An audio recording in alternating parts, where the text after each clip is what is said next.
오늘 하나님께서 우리에게 주시는 말씀은 구약성경 시편 121편 5절로부터 8절까지 말씀입니다. 제가 받들어 읽겠습니다. 여호와는 너를 지키시는 이시라. 여호와께서 내 오른쪽에서 내 그늘이 되시나니 낮의 해가 너를 상하게 하지 아니하며 밤의 달도 너를 해치지 아니하리로다. 여호와께서 너를 지켜 모든 환난을 면하게 하시며 또 네 영혼을 지키시리로다. 여호와께서 너의 출입을 지금부터 영원까지 지키시리로다. 아멘. 기도하겠습니다. 참 좋으신 하나님 아버지, 폭염과 여러 가지 어려운 일로 시달리고 있는 요 즈음에 오직 하나님만을 바라며 주님 앞에 의지하고자 이 자리에 나왔습니다. 말씀으로 우리를 시원하게 하여 주옵소서. 이 세상에 우리가 붙들 수 있는 것이 오직 주님뿐임을 깨달아 알고 믿음으로 고백하며 주님의 말씀 위에 든든히 서게 하여 주시옵소서. 예수님의 이름으로 간절히 기도드렸사옵나이다. 아멘. 덥다라는 말로 표현을 다 할 수가 없는 요 즈음입니다. 제가 기억하는 가장 무더웠던 과거는 대학교 1학년이었던 1994년이었습니다. 그때는 저희 집이 매우 궁핍해서 솔직히 선풍기 한 대도 없었습니다. 그럼에도 불구하고 하루에 찬물 샤워를 5번도 넘게 하면서 제가 그 와중에 영어 문제집도 하루 종일 풀고 그랬습니다. 그런데 지금은 에어컨이 있음에도 불구하고 무더위를 견디기가 너무 어렵습니다. 그 시절에는 며칠 무더위를 견디면 비도 오고 시원한 날이 올 거야 라는 희망을 가지고 살았지만은 요즘은 열흘을 넘게 기다려도 폭염이 수그러들기는커녕 점점 체감 온도가 올라가고 밤에도 무더위에 그 기운이 쌓여서 너무나 덥습니다. 이럴 때면 생각하게 됩니다. 대체 이 무더위는 언제 끝날 것인가? 또한 이 무더위보다 더 힘겨운 인생살이를 저도 그렇지만 남들은 어떻게 살아가고 있는 것일까?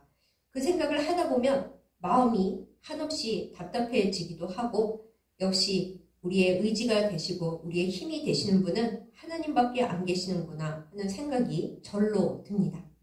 오늘 우리가 함께 나눈 말씀 시편 121편의 표제에는 모두 가지고 계신 성경책을 보시면 성전에 올라가는 노래라고 붙어 있습니다. 성전에 올라가는 노래는 뭔가 고개를 갸우뚱하신다면 제가 잠시 설명을 드리겠습니다.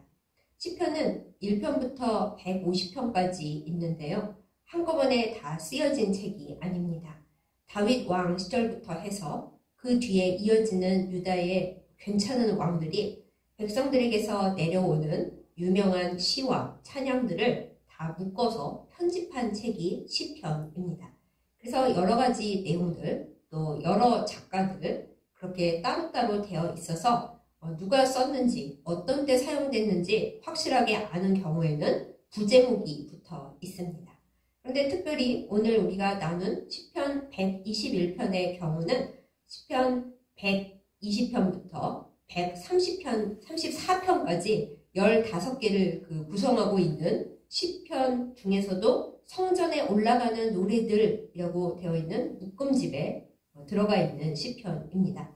성전이 예루살렘에 있지 않습니까? 예루살렘 자체가 지역이 꽤 높습니다.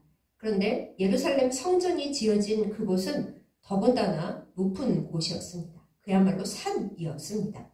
성전이 산에 있으니 올라가는 사람들이 고생을 많이 했겠지요. 게다가 이스라엘이 있는 그 위치하고 있는 곳의 기후는 아시다시피 엄청 더웠습니다. 요즘 우리가 덥다 합니다만은 사실 이스라엘은 원래 이것보다 더 더운 곳입니다.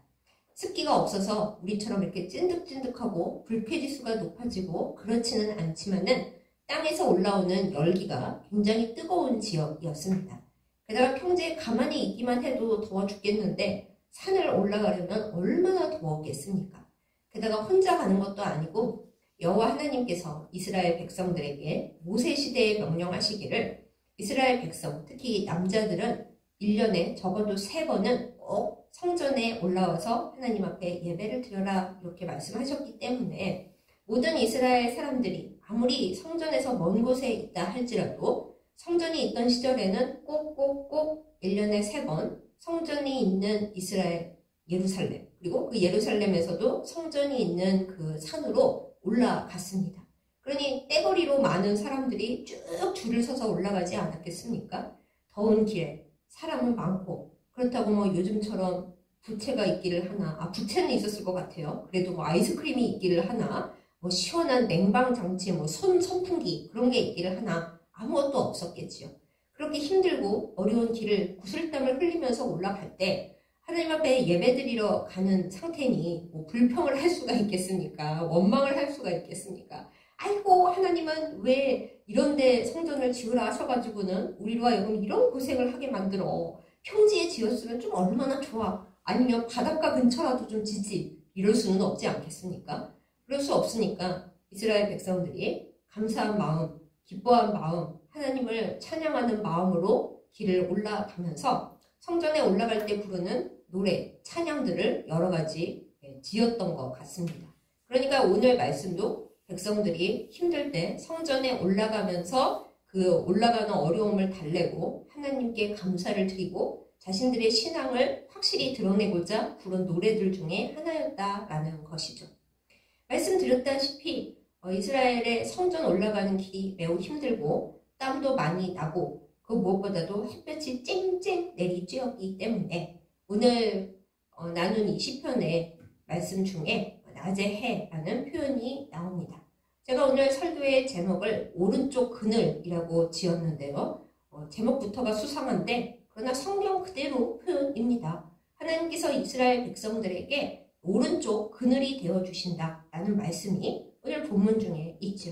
여러분과 제가 성경을 주의 깊게 아주 꼼꼼하게 읽고 생각을 한다라는 전제하에서 아니 왜 하나님께서 오른쪽에만 그늘이 되어주실까? 왼쪽에는 그늘이 안 되어주시나? 꼭 오른쪽에만 왜 그늘이 되어주시지? 라는 의문을 가질 수가 있습니다. 이 의문을 풀기 위해서는 우리가 이스라엘 사람들이 가지고 있는 동서남북 개념을 제대로 이해를 해야 이 성경 구절과 하나님께서 왜 오른쪽 그늘이 되시는지 그 의문에 대한 답을 얻을 수가 있습니다. 그렇다면 이스라엘 사람들이 동서남북에 대해 어떤 생각을 가지고 있는지 우리가 한번 알아보기로 할게요. 이스라엘 사람들은 해가 뜨는 동쪽을 앞쪽이라고 생각을 했습니다. 해가 이렇게 앞으로 올라와서 그랬는지 그건 확실히 알 수가 없습니다만 동쪽을 앞쪽이라고 말을 했습니다. 그러면 동쪽 말고 해가 지는 서쪽은 당연히 뒤쪽이겠죠. 그런 생각을 바탕으로 해서 사해, 바다라고는 하지만은 아무것도 살지 않는 사해는 그들의 앞쪽에 있다고 생각을 해서 앞바다라고 생각을 하고 지중해는 뒤쪽에 있다고 생각을 해서 뒷바다라고 불렀습니다. 우리식의 방향으로 말하자면 사해는 동쪽에 있었고 그리고 지중해 바다는 서쪽에 있었다라는 것이죠. 자, 그러면 이제 남쪽과 북쪽은 어떻게 정했을까요? 해가 쨍쨍 내리쬐는 시간이 바로 해가 남쪽에 높이 떠 있는 시간 아닙니까? 그런데 그 남쪽을 이스라엘 사람들은 오른쪽이라고 말을 했어요. 거꾸로 해가 내려가는 북쪽은 왼쪽이 되는 거죠. 자, 이제 좀 의문이 풀리시죠? 해가 남쪽에 높이 아주 뜨겁게 펼쳐져 있는 시간, 우리나라 요즘 폭염경보로 말하자면은 오전 11시에서 오후 3시 정도까지 되는 그 태양이 자르라는 시간이 바로 이스라엘 사람들이 생각하는 태양의 오른쪽에 있다라는 시각인 것입니다. 그때 하나님께서 이스라엘 백성들에게 그 한낮의 태양을 가려주시는 그늘이 되어주신다라는 의미로 이 말씀을 하는 것이죠. 왜 오른쪽 그늘이 되신다는 것인지 이해가 되지 않으십니까? 요즘 우리식의 표현으로 하면은 폭염 경보가 발효되는 시간, 모든 것을 멈추고 쉬어야 하는 그 시간에 그늘이 없는 자에게 하나님께서 그늘이 되어주신다라는 내용인 것입니다. 우리는 요즘 정말 너무나 힘이 듭니다. 부끄럽지만 제 이야기를 조금 드리자면은 저는 지난주에 저의 쓸개, 담낭을 제거하는 수술을 받고 왔습니다. 뭐 아무리 여름이라 하더라도 집에 있고 또 집에 에어컨이 있으니까 그렇게 힘들겠나 생각하고 안일하게 생각하고 수술을 받고 왔는데요. 어찌나 날씨가 덥고 힘이 드는지 도무지 체력이 회복이 잘 안 되고 있습니다. 오늘 설교가 그러니까 제가 좀 이상하고 횡설수설 하더라도 여러분께서 넓은 마음으로 이해해 주시기를 부탁드립니다. 이렇게 날씨가 덥고 힘이 들다 보니 뭔가를 하려고 해도 기력이 나지 않고 금방 방전되어 버리고 이렇게 힘이 드는데 뭘 할 수 있겠나 하는 생각이 절로 듭니다. 그뿐입니까? 요즘 우리나라의 상황이 너무나 흉흉합니다. 하루가 멀다 하고 여기저기서 칼부림을 하겠다는 예고글이 뜨고 그냥 예고글만 떠도 무서울 판국에 그것을 실제 실행하는 사람들이 나타납니다. 뭔가 원한을 갖고 있어서 어떤 사람에게 보복을 하기 위해 그랬다 하더라도 무서울 판국에 묻지마 범죄로 나는 그 사람과 일면식도 없는데 당시 그때 거기 있었다는 이유만으로 죽임을 당하고 큰 부상을 당합니다. 그러니 얼마나 우리가 어려운 시대 속에 살고 있습니까?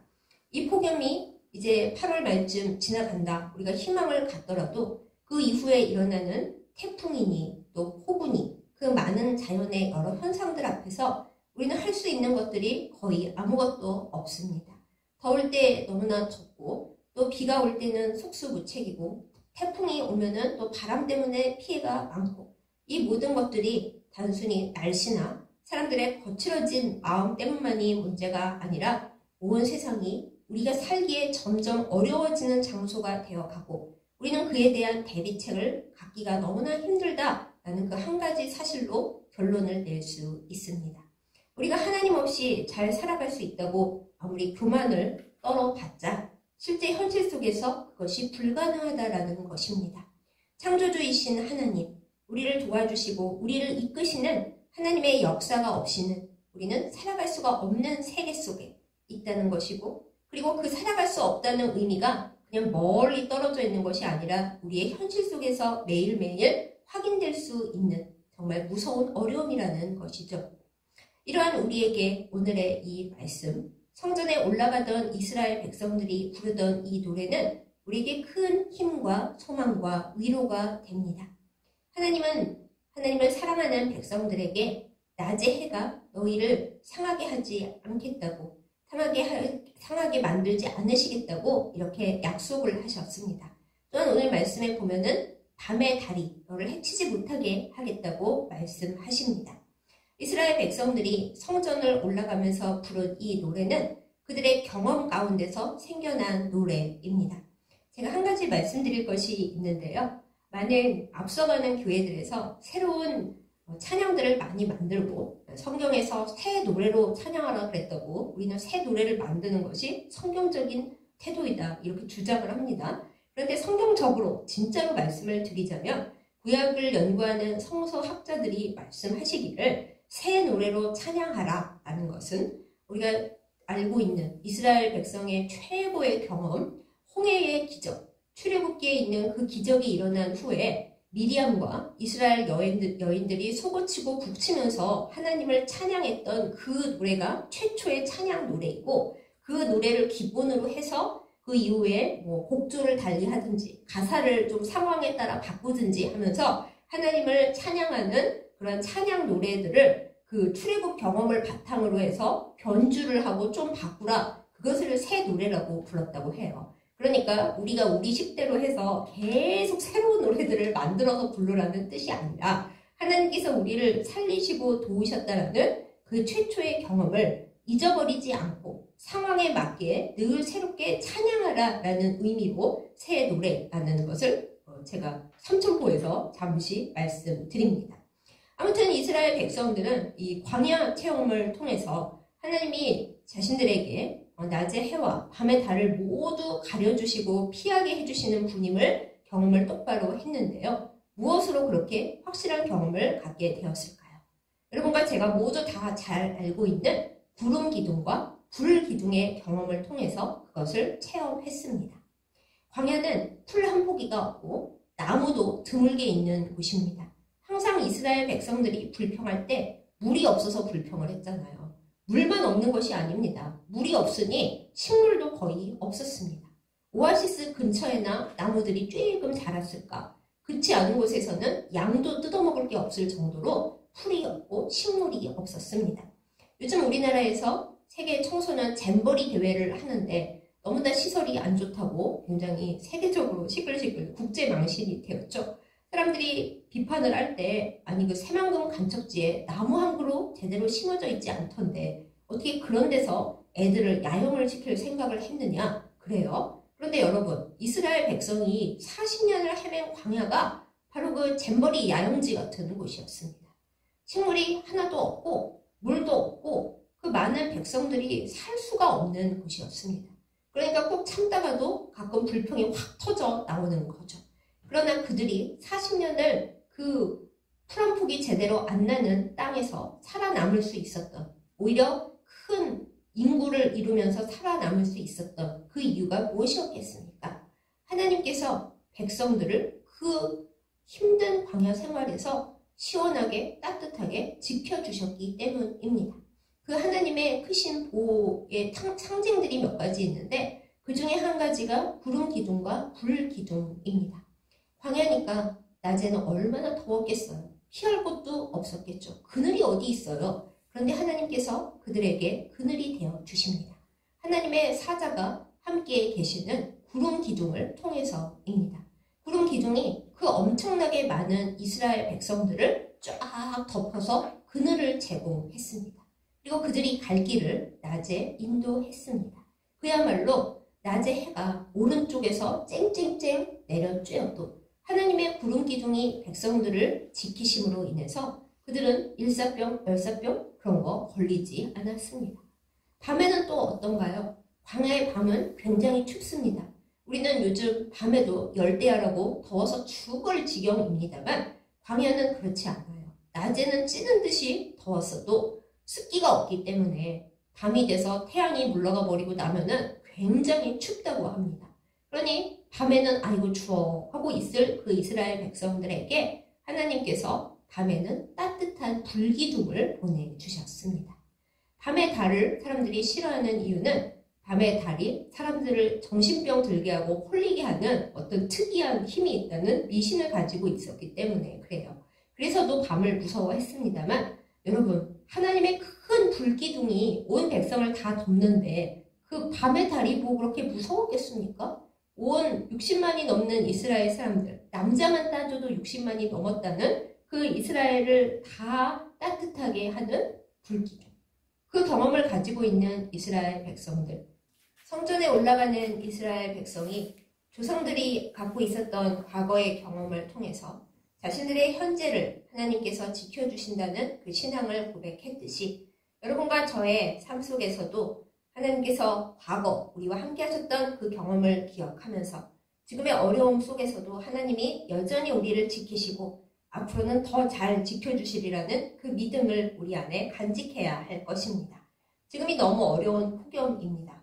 어쩌면 앞으로 우리는 더 큰 폭우와 싸워야 할지도 모릅니다. 인생살이도 마찬가지이겠죠. 하나님을 믿고 하나님을 따라간다고 해서 우리가 오르막길을 절대 오르지 않을 것이다. 혹은 홍수를 절대로 만나지 않을 것이다. 그렇게 자신만만할 수는 없을 것입니다. 그러나 우리가 꼭 기억해야 할 것은 그 어떤 상황 속에서도 우리는 혼자가 아니고 그리고 무조건 막막하지는 않다라는 것입니다. 하나님께서 전능자의 그늘이 되셔서 우리를 지켜주시리라 약속하셨습니다. 전능자의 그늘 아래 있는 우리는 뜨거운 햇볕 속에서는 하나님이 시원하게 지켜주시는 은혜를 얻을 것이고 또 힘겨운 밤의 달 같은 확실하지 않음과 그리고 추운 날씨 속 추운 인생살이 속에서는 하나님께서 불기둥으로 지켜주시고 인도해 주시고 모든 것을 온전하게 해주시는 그 은혜를 경험하게 될 것입니다. 사랑하는 여러분, 오른쪽 그늘이 되시는 하나님께서 우리의 오른쪽이든 왼쪽이든 앞쪽이든 뒤쪽이든 사방팔방에서 모든 것이 우리를 우겨쌀지라도 항상 보호하시고 지켜주시는 은혜를 베푸실 것을 믿으십시다. 그 믿음의 반석 위에 말씀의 약속 위에 온전하게 설 때 우리는 하나님의 은혜를 더 크게 누리게 될 것입니다. 많은 사람들이 폭염 속에서 그저 덥구나라는 것만 생각할 때 우리는 그 폭염 속에서도 우리를 지키시고 보호하시는 하나님의 구름 기둥을 보게 될 것이고 전능자의 그늘 아래 보호받는 우리의 나날들을 경험하고 찬송하게 될 것입니다. 여러분, 우리의 하루하루가 어렵고 힘겨울지라도 지금 이 말씀을 전하는 저는 배에 힘을 줄 때마다 배가 몹시 아프고 땡겨지고 정신이 오락가락합니다. 그래서 제가 설교 말씀을 전할 때 오늘 되게 실수를 많이 했을 것 같고 여러분께서 들으시다가 지금 저 얘기가 맞는 거야? 그러실 수도 있습니다만 그래도 저는 지금 여러분 앞에 말씀을 전하고 있지 않습니까? 이 말씀의 능력이 우리 모두를 하나로 묶어서 우리가 겪는 모든 고통을 함께 하나님 앞에 기도하고 아뢰을 때 하나님께로부터 응답을 받는 역사가 일어날 줄 믿습니다. 서로의 경험이 내가 겪지 않았기 때문에 그거 뭐 힘든가 하고 그냥 넘어가는 것이 아니라 그 사람이 힘들고 나도 힘들고 이 와중에 그러나 우리는 이스라엘 백성처럼 함께 하나님 계신 곳으로 찬양하며 기도하며 나아간다라는 좋은 거룩한 경험으로 온전해지기를 예수님의 이름으로 축복합니다. 지금 여러분은 어떠한 폭염 속을 걸어가고 계신가요? 혹은 어떤 캄캄한 달빛 아래를 걸어가고 계십니까? 어떤 두려움을 느끼시고 어떤 건강 상태에서 어떠한 영혼 상태에서 신음하고 계십니까? 저는 여러분의 상태를 다 알지 못하고 여러분도 저의 상태를 다 알지 못하시겠지만 우리 모두를 끌어안으시는 성령님의 은혜 가운데서 말씀으로 치유받고 우리를 만지시는 주님의 손길 아래 온전해지는 우리 모두가 되기를 예수님의 이름으로 축복합니다. 그리하여 우리 안에서 흘러나오는 고백이 낮에 해도 밤에 달도 오른편 그늘이 되셔서 가장 뜨겁고 가장 끔찍한 시간에 우리를 보호하시는 하나님의 그 은혜를 어떻게 할 수는 없었다. 시련이 하나님의 은혜를 어떻게 하지 못하였다라는 고백으로 새롭게 되기를 예수님의 이름으로 축복합니다. 기도하겠습니다. 은혜로우신 아버지 하나님, 전능자의 그늘 아래에 거하는 저희들이 되기를 원합니다. 세상이 너무 덥고 그리고 습기 때문에 밤에도 숨을 쉴 수가 없고 우리에게 아무 해결책이 없는 이 시간을 살아가고 있습니다. 우리 주변에 풀 한 포기를 찾아볼 수 없는 광야길을 걸을 때도 있습니다.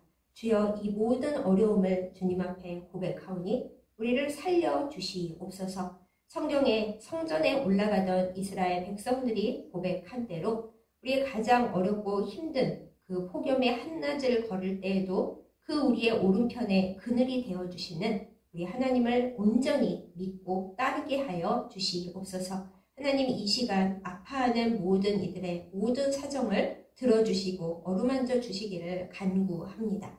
몸이 아픈 이들이 있습니까? 여호와 라파의 은혜를 베풀어 주시옵소서. 하나님 마음에 평안이 없는 이들이 있습니까? 여호와 샬롬의 은혜를 허락하여 주시옵소서. 인생 자체에 패배하고 절망하여 그저 쓰러져 있는 이들이 있습니까? 여호와 하나님의 깃발로 우리 주 예수 그리스도의 십자가로 이기는 여호와 니시의 은혜를 베풀어 주시옵소서. 하나님 우리 중 누구라도 믿음이 연약하여 져서 이 폭염 같은 세상의 어려움 속에 믿음이 옅어져가는 이들이 있습니까? 예배를 잃어버려가는 이들이 있습니까? 주여 전능자의 그늘로 다시 나올 수 있도록 우리를 붙들어 주시옵소서. 수고하고 무거운 짐진 자들아 다 내게로 오라 하시는 예수님의 음성을 지금 우리의 귀로 듣고 우리의 심장이 움직여서 우리의 손과 발이 주님께로 가서 주님의 옷자락을 붙잡는 그 놀라운 성령의 역사가 이루어지게 하여 주시옵소서.